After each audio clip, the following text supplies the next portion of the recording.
Welcome back, Guardians.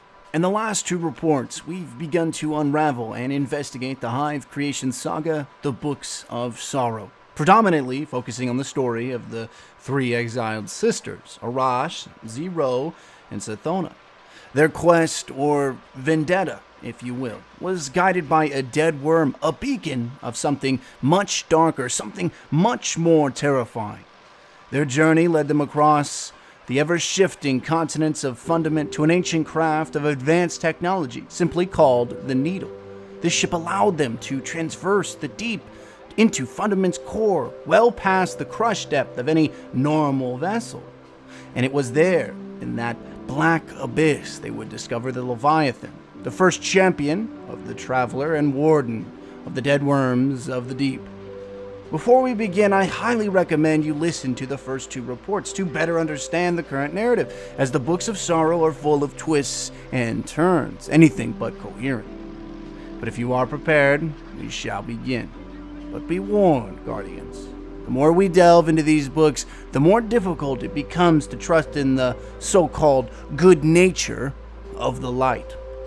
When we last left our three exiled comrades, they had ventured deep into Fundament's ocean, ever closer to their ultimate goal, salvation at the hands of ancient gods, or the promise of protection from the approaching God wave.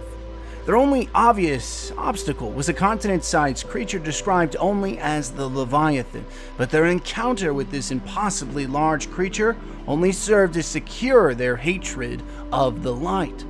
Remember that Fundament was not a world of salvation. It was a harsh prison of death and chaos, tormenting the countless species that occupied it. The Leviathan attempted to argue that Fundament was a planet of good, a world that provided safe harbor for an untold number of species, stating, "Sky builds gentle places, safe for life, beloved Fundament, refuge of trillion. The sky treasures this rich place."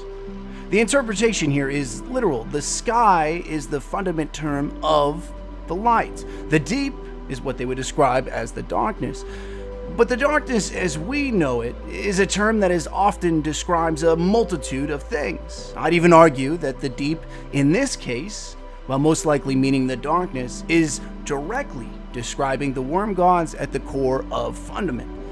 But to the three sisters, the sky was an aloof force, unseeing or possibly uncaring of the true reality the species of Fundament faced.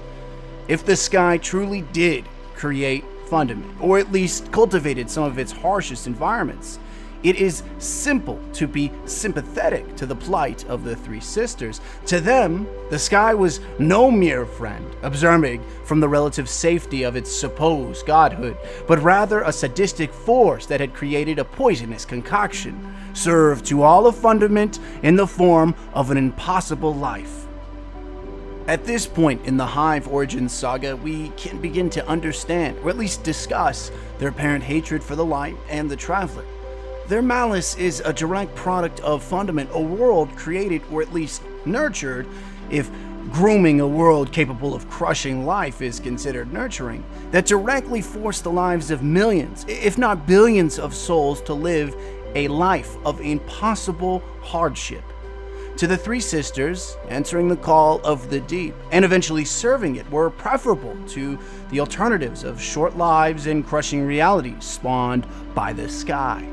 This is further reinforced by Arash when pleading with the Leviathan, stating, "We live short, hard lives. We die in the dark. The storm above us will never end, and soon the God wave will take us all.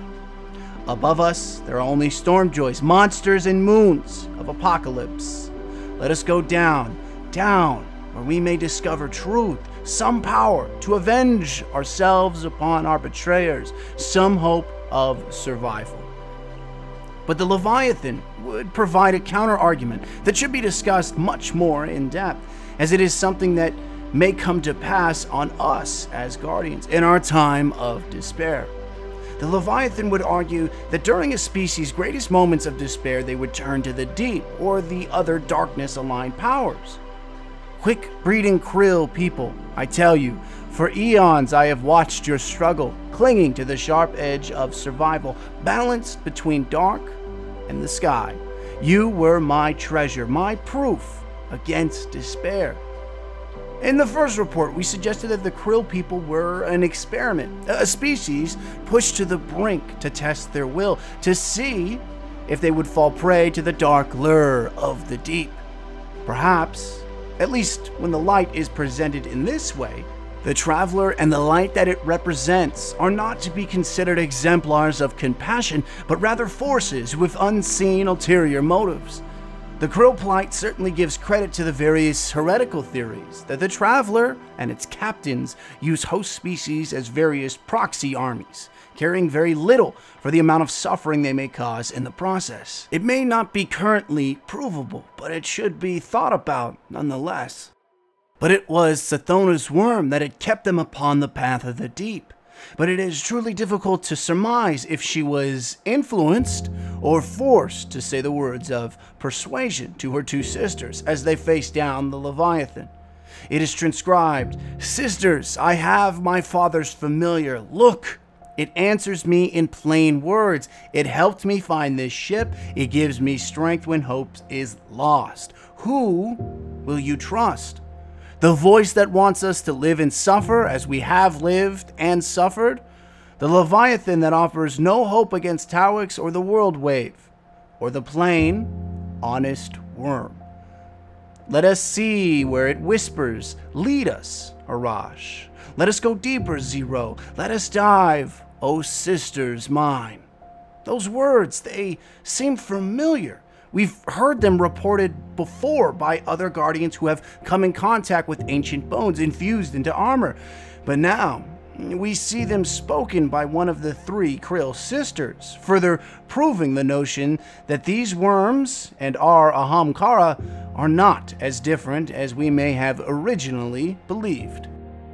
To the three sisters, there was no other option. There was no chance at survival if they retreated back to the raging oceans of Fundament's tormented surface.